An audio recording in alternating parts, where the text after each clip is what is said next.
Cette courte bande a été tournée en hommage à Monsieur De Vos, administrateur directeur général de la société anonyme Les Coqueries du Brabant, à l'occasion et en souvenir de son jubilé de 25 années de service. Nous demandons toute votre indulgence pour les imperfections de notre travail d'amateur qui, par quelques images, vous conduira dans les diverses sections de la coquerie de Pont-Brûlé.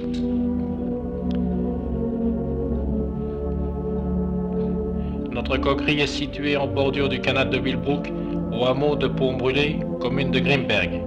Les installations occupent un terrain d'une superficie d'environ 31 hectares, dont environ 3 hectares de bâtiments et constructions industrielles.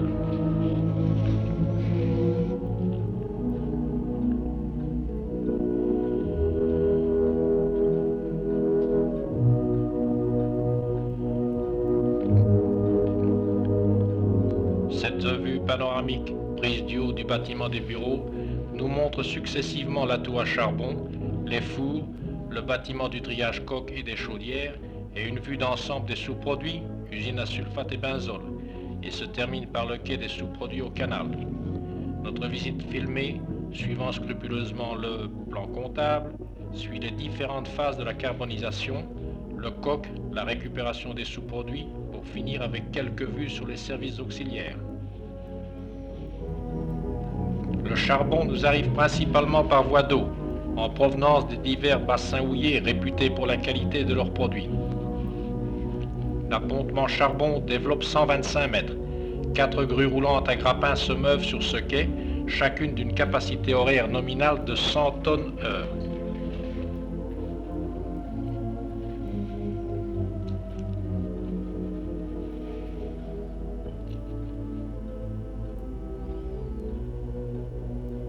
Le charbon est reçu de préférence sous forme de fines à coque, calibre 0,10, et son déchargement est effectué par un ensemble complexe de très grande capacité. Cette vue en couleur montre les cales d'un navire de mer chargé de charbons anglais.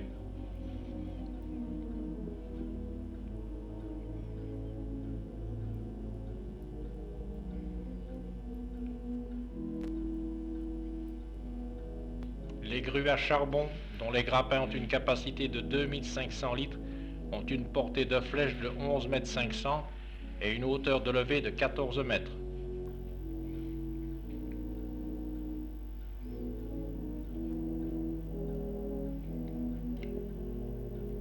Les grues déversent leur charbon dans des trémies roulantes, surplombant un transporteur à palettes et une bande transporteuse en caoutchouc. Les trémies réceptrices de charbon ont une capacité de 19 mètres cubes et le transporteur à palettes un débit nominal horaire de 175 tonnes heure.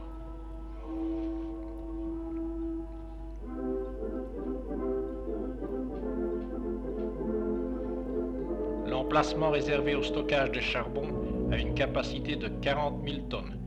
Les divers parcs numérotés permettent d'y déverser les charbons d'après leur provenance et d'après leurs caractéristiques. Les ponts de mise en stock comportent un transporteur à courroie à déverseur bilatéral mobile, remplissant ainsi le parc par bande transversale de 800 à 1000 tonnes.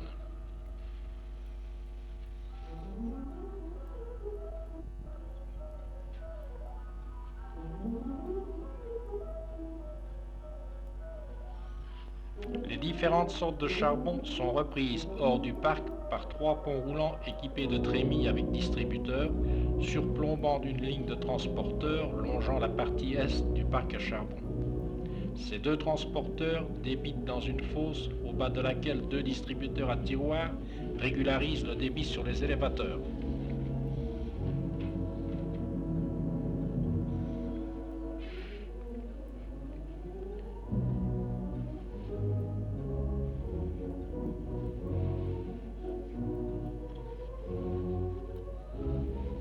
Avant leur carbonisation, les fines à coque feront l'objet d'un mélange dosé, puis d'un broyage afin d'obtenir un coke irréprochable. Le charbon broyé est stocké dans une grande tour magasin de 900 tonnes, d'où il sera déversé par le bas dans le colcar comportant 4 trémies coniques.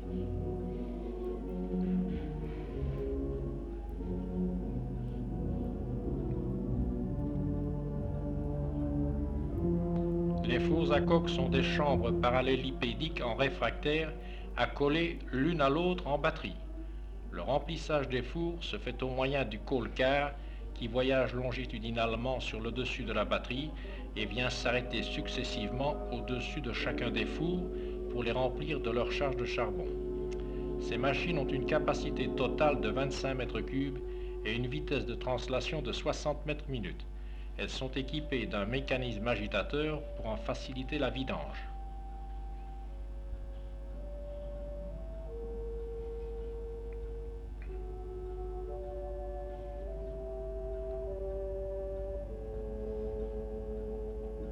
Après 16 à 20 heures de distillation, durée variable suivant l'intensité du chauffage, tous les produits volatiles se sont dégagés du charbon qui s'est transformé en une masse de coke se trouvant dans le four à une température de quelques 1000 degrés.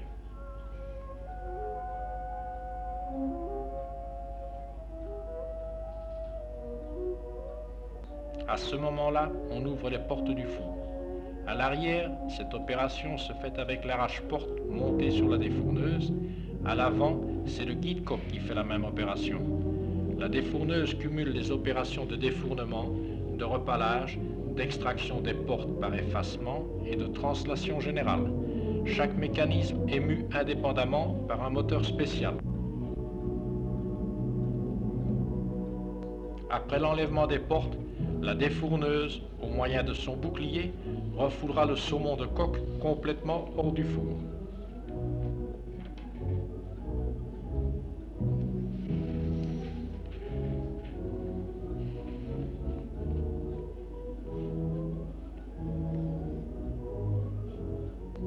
Le saumon de coque se déverse à travers un guide-coque dans le coque-car qui réceptionne les coques incandescents.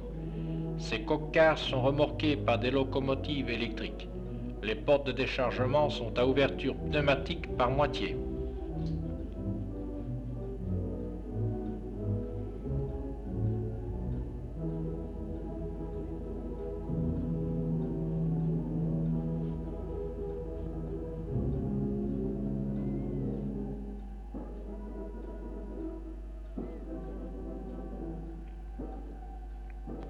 Pour éviter que le coque rouge ne brûle en provoquant une forte perte, on éteint sa combustion par un arrosage intensif sous une tour d'extinction.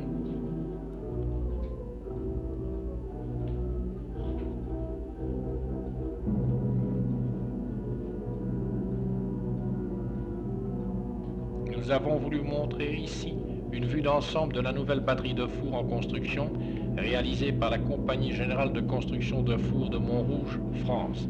Cette nouvelle batterie de fours est du système CGCF à carnot jumelé, comportant 25 fours à coque, construit entièrement en silice et capable de carboniser journellement 566 tonnes de charbon brut.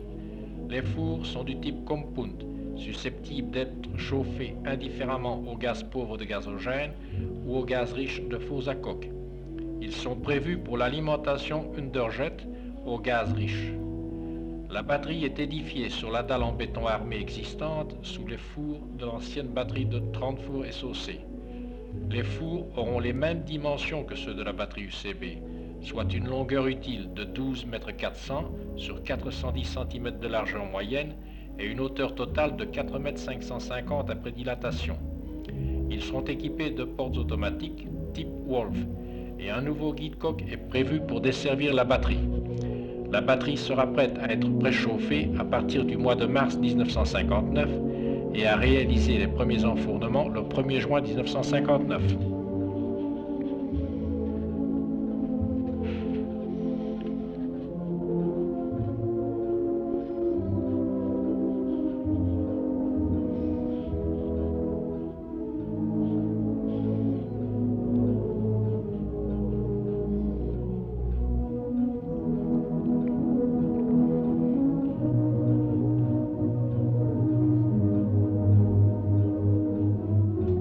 Nous avons intercalé ici les vues photographiées à l'occasion du premier enfournement des fours qui a eu lieu début juin 1959, ainsi que celle de l'inauguration officielle de la batterie le 9 juin.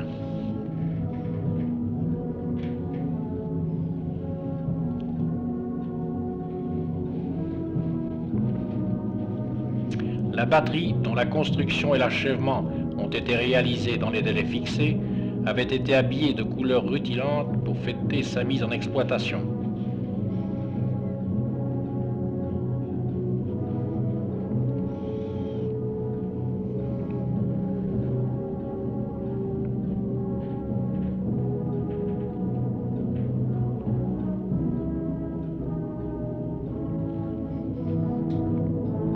En présence du personnel de direction, dont vous reconnaîtrez au passage quelques silhouettes, les diverses opérations se sont déroulées suivant le programme établi.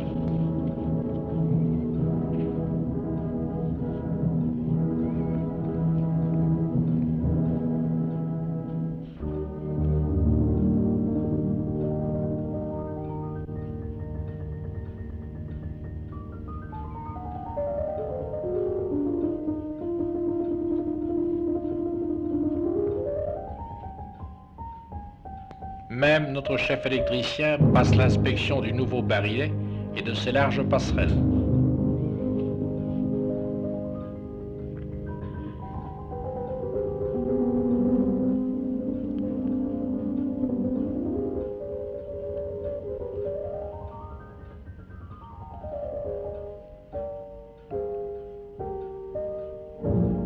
Les vues qui suivent vous montrent les différentes phases de l'enfournement des premiers fours.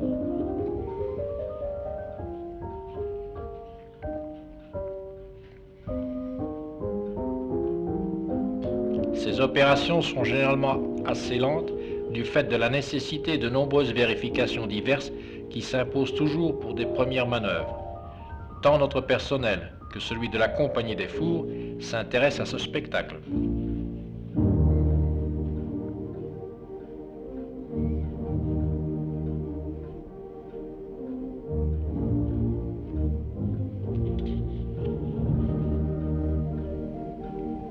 Et voici le premier dégagement de gaz brut par la colonne montante du four.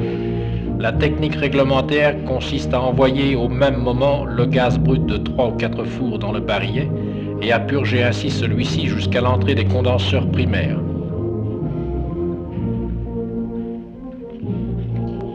Comme déjà signalé plus haut, les accès du barillet, colonne montante et tuyauterie d'eau ammoniacale sont larges et spacieuses, ce qui rend plus facile le travail du personnel d'exploitation. Le lendemain, nous avons assisté au premier défournement du coq. À cette occasion, nous avons inauguré notre nouveau guide coq, dernière réalisation de la firme allemande Hartung & Kuhn. Même le coq-car et sa locomotive ont été révisés et remis à neuf pour la circonstance, mais aussi par nécessité.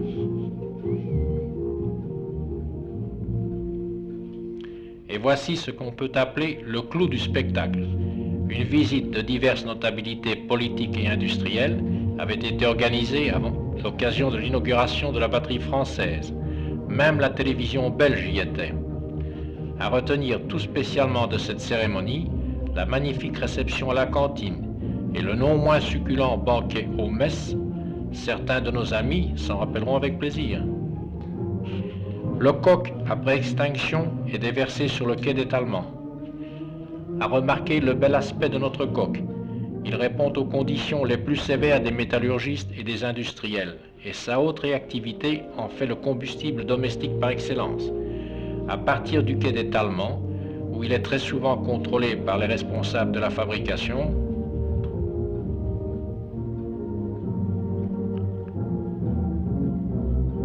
le coq est manutentionné par des courroies transporteuses et successivement criblé, puis classé en différents calibres.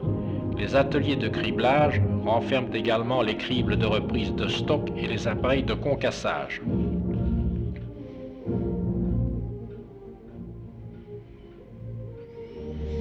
Le quai à coque, conçu pour le chargement de navires de mer calant jusque 19 pieds, 5,80 m, est équipé d'engins mécaniques à grand débit qui déposent le coq à fond de cale ou le répartissent en pontée sans chute violente.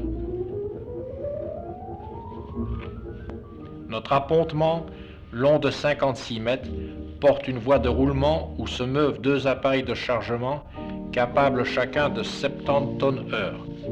L'appareil Genardenisti, appelé communément mécano, est composé d'un premier transporteur fixe débitant sur un deuxième, relevable et orientable.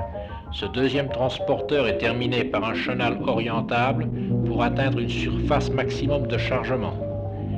D'après les types de navires, l'arrimage plus ou moins important est assuré par le personnel d'une firme spécialisée de l'avant-port de Bruxelles.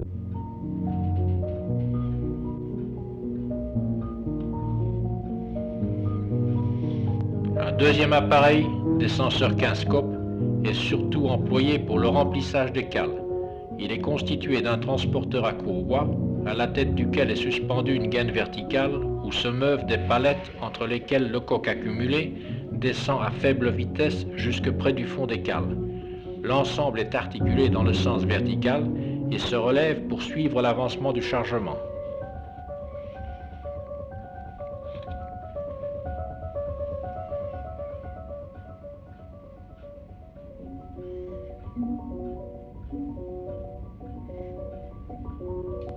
Les bateaux de mer sont chargés jour et nuit. Nous voyons ici le personnel du navire faisant un narratif de départ sur le chargement de coques en pontée.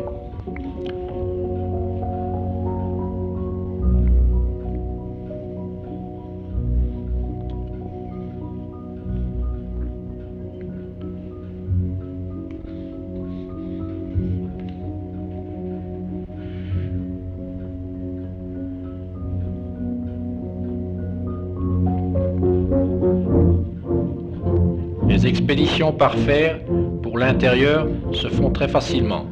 Les wagons sont chargés au fur et à mesure de la production dès la sortie du coq du crible. Les rames de wagons chargés partent 2 fois par jour en direction de la gare de Arène-Nord. L'usine est reliée à cette station de Arène-Nord et à la gare de formation de Schaerbeek par l'intermédiaire de la Société du chemin de fer industriel qui assure le service de notre raccordement au chemin de fer belge.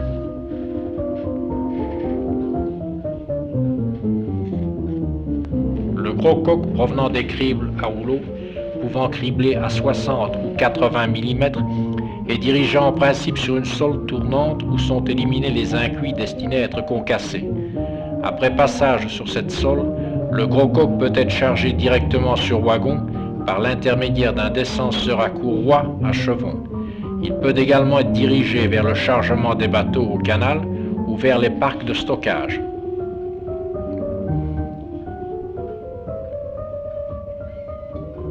Des installations de stockage très importantes et entièrement mécaniques permettent la mise en stock et la reprise dans toutes les éventualités. Le parc 1, dont voici une vue panoramique, est desservi par un pont roulant pivotant, équipé d'un chariot à grappin qui circule sur une portée de 90 mètres. Les sous-produits constituent une section très importante de l'usine, conduite de main de maître par un ingénieur montois qui nous rappelle volontiers ses souvenirs de jeunesse dans une sombre usine d'Avray. Elle subit actuellement des transformations importantes.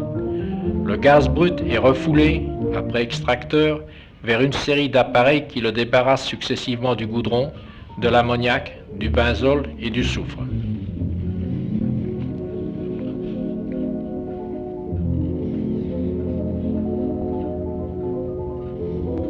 Un de ces appareils est à signaler tout spécialement. Il s'agit d'un modèle de décanteur à goudron qui passera à la postérité sous le nom de bathyscaphe Stievnar.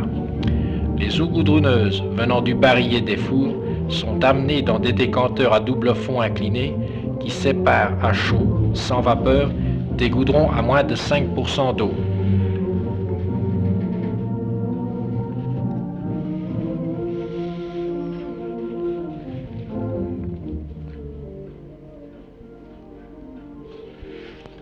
Les 2 réservoirs décanteurs actuellement en service ont une longueur totale d'environ 7 mètres sur 1,250 m de large et 2,5 m de haut. Ils seront bientôt remplacés par un décanteur unique d'une longueur de 13 mètres, largeur 2,5 m et hauteur 3 mètres.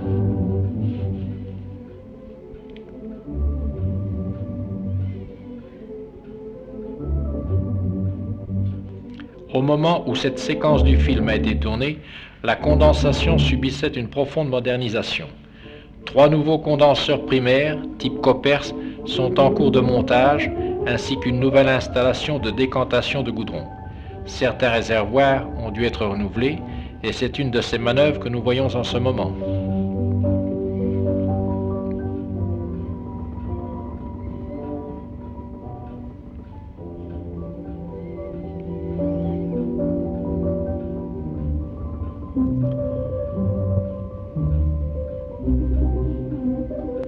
À l'emplacement des condenseurs primaires SOC, deuxième série, ont été installés 3 nouveaux condenseurs système Koppers. Ce sont des appareils à tubes horizontaux de 18 mètres de hauteur, d'une surface de refroidissement de 1500 mètres carrés chacun, avec réglage automatique du débit d'eau d'après la température du gaz à la sortie.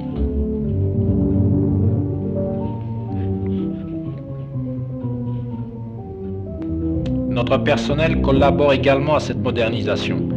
Nous les voyons ici occupés au montage du support destiné à recevoir le réservoir de balayage faisant partie de la nouvelle décantation du goudron. À titre de souvenir, nous voyons ici les condenseurs primaires SOC en cours de démolition. Ce travail est exécuté par du personnel allemand qui a mis en œuvre de l'outillage ultramoderne.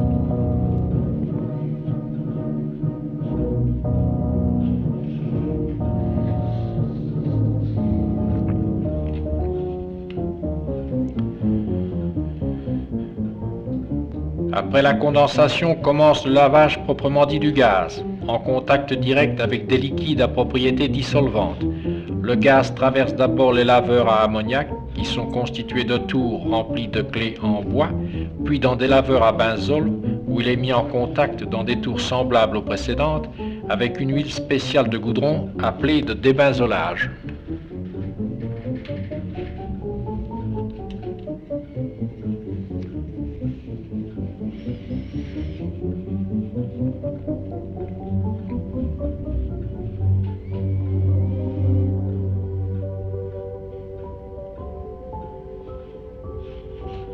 À la sortie des laveurs à benzol, le gaz ne contient plus que des impuretés qui doivent être extraites avant que le gaz ne soit bon pour la distribution. La technique habituelle et très ancienne consiste à faire passer lentement le gaz à travers des couches de terre naturelle ou artificielle contenant un fort pourcentage d'hydroxyde de fer.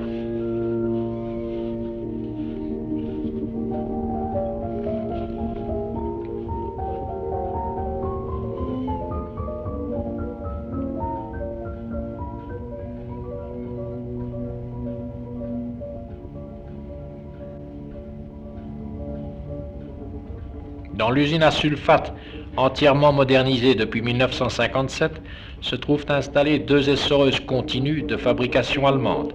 Ces essoreuses à piston ont une capacité de traitement de 1500 kg de sulfate par heure. L'ensemble, essoreuse, sécheur, transporteur, est automatisé par un poste central pour leur démarrage et leur arrêt.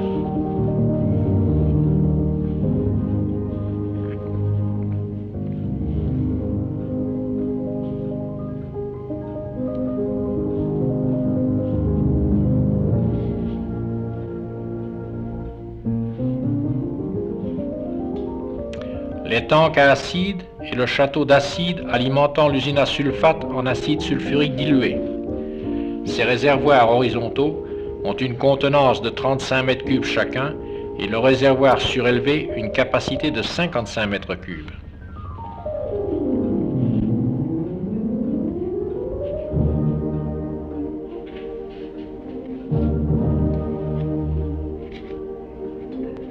Au mois de septembre 1959, nous avons dû procéder au remplacement du château d'acide.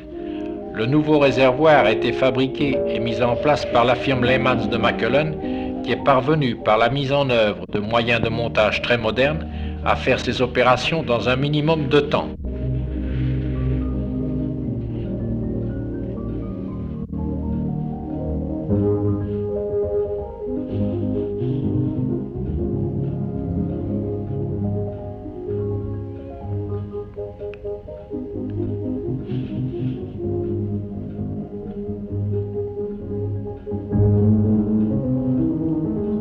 Le préposé du benzol surveillant attentivement l'écoulement des huiles de débenzolage.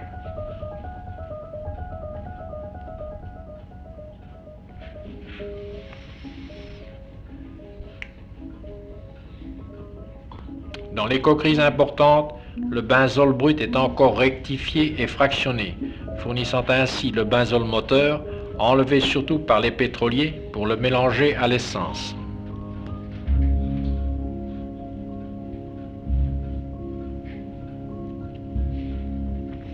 Les rectifications, précédées de lavage chimique, permettent également d'obtenir d'autres produits, tels le benzol 90, le toluol, le xylol et le solvent.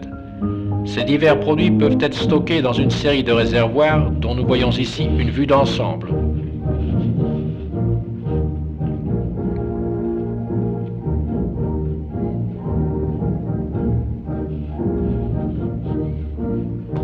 Le gaz débarrassé de tous les produits que nous venons de voir est stocké dans des gazomètres tampons avant d'être émis par la station de compression. Ces gazomètres sont du type sec MAN, à piston mobile dont l'étanchéité est assurée par de l'huile.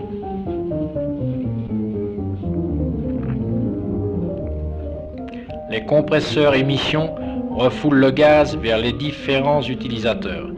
D'après les quantités à émettre et les pressions à réaliser, des machines de différentes caractéristiques sont à la disposition des machinistes. La capacité totale d'émission de l'installation est supérieure à 900 000 m3 par 24 heures. En régime normal, il est facile d'atteindre 450 000 m3 par 24 heures.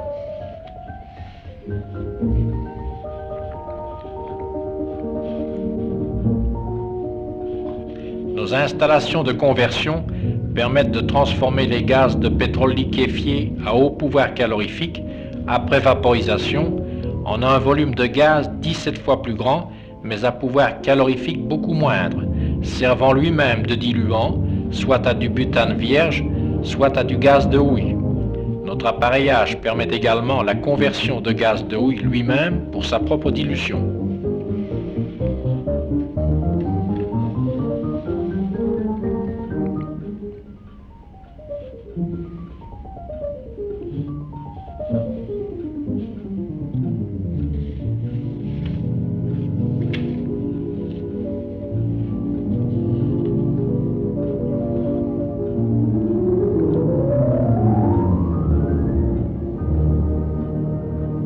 La ligne de conversion comprend principalement un four de cracking de 2,8 m de diamètre avec réchauffeur de démarrage, un échangeur air-gaz converti, une chaudière de récupération de 205 m² de surface de chauffe et un laveur refroidisseur à pulvérisation.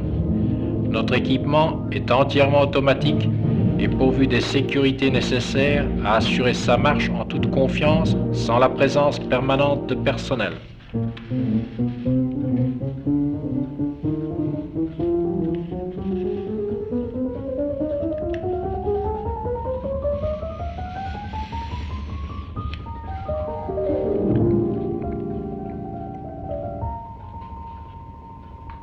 Les installations de stockage de gaz de pétrole liquéfié sont constituées de 2 réservoirs horizontaux, chacun de 106 m3 de capacité.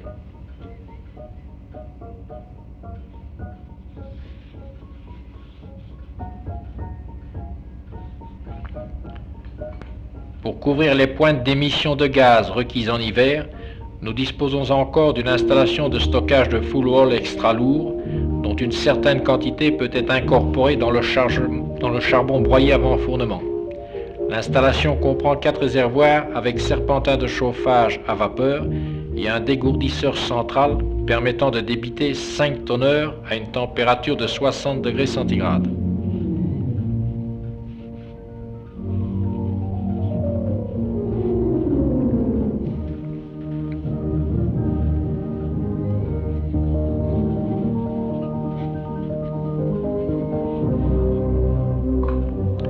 Un réfrigérant d'eau à tirage forcé a été installé dans le circuit d'une partie des eaux de refroidissement des condenseurs primaires. Ses performances ont été très bonnes, surtout pendant le bel été de l'année 1959. La nouvelle installation Copers pour le traitement des condensats et la décantation du goudron est prévue pour un débit de 3900 m3 par jour d'eau de balayage correspondant à un enfournement de 1400 tonnes par jour.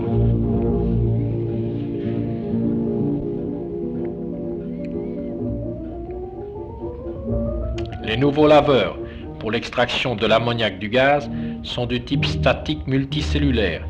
Ils sont constitués de 2 caisses métalliques d'environ 6 mètres de long, 4 mètres de large et 4 mètres 50 de haut, garnies de clés en bois. 2 groupes motopompes à 6 compartiments de pompage assurent un recyclage énergique des eaux ammoniacales qui atteignent facilement une concentration de 3 à 3,5%. Le débit d'eau fraîche atteint en moyenne 3 à 3,2 mètres cubes par heure.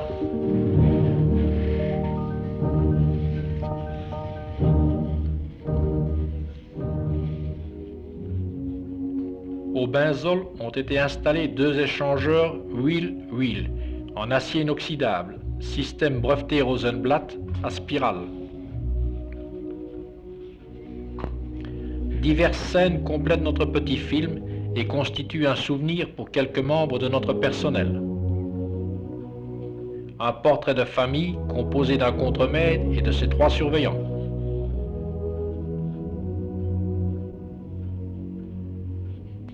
Une autre équipe en tenue de campagne.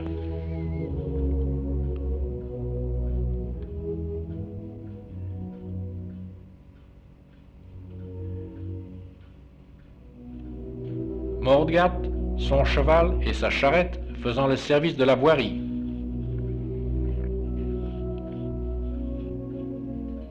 Un phénomène assez fréquent et périodique en notre usine est le bouchage des égouts. Nous voyons ici quelques spécialistes au travail. Nous achetons le courant électrique haute tension à la centrale Interbrabant, à laquelle nous sommes raccordés par 2 feeders de 12 km de câbles armés de 3 x 150 carrés enterrés dans la berge est du canal. Nos installations de chaudières productrices de vapeur constituent un élément important de notre exploitation. Nous avons 3 chaudières Bahimato, type semi-marine, dont 2 et parfois une sont normalement en service. Elles sont prévues chacune pour une vaporisation de 7 tonnes heure en marche normale et de 8 tonnes 75 en allure forcée.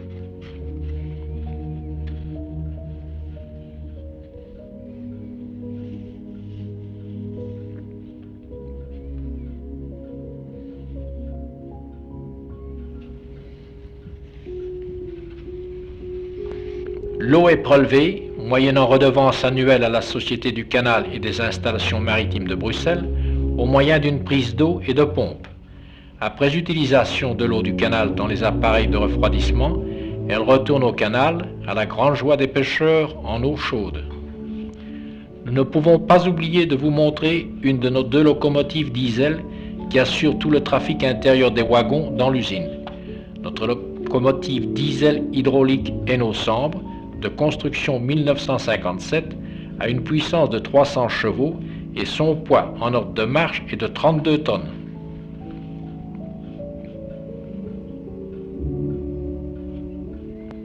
Grâce à l'obligeance du chef du garage, M. Hubin, mieux connu par son prénom Alex, nous avons l'occasion de vous présenter un défilé rapide de quelques véhicules de notre service garage. Il constitue un service auxiliaire auquel toutes les sections de l'usine font un appel fréquent et hautement apprécié. L'usine possède également 2 autobus pour les transports réguliers de son personnel. Tout ce matériel est conduit et entretenu par un personnel spécialisé qui dispose d'un garage atelier équipé des engins modernes nécessaires.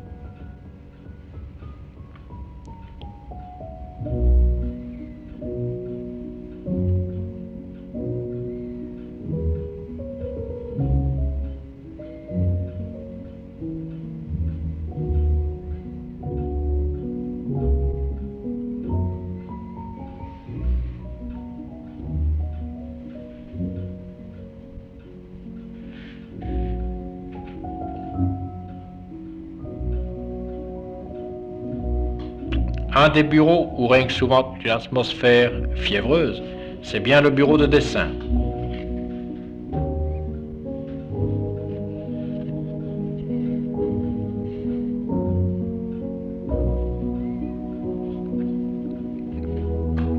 Une équipe d'ouvriers d'entretien revenant du travail.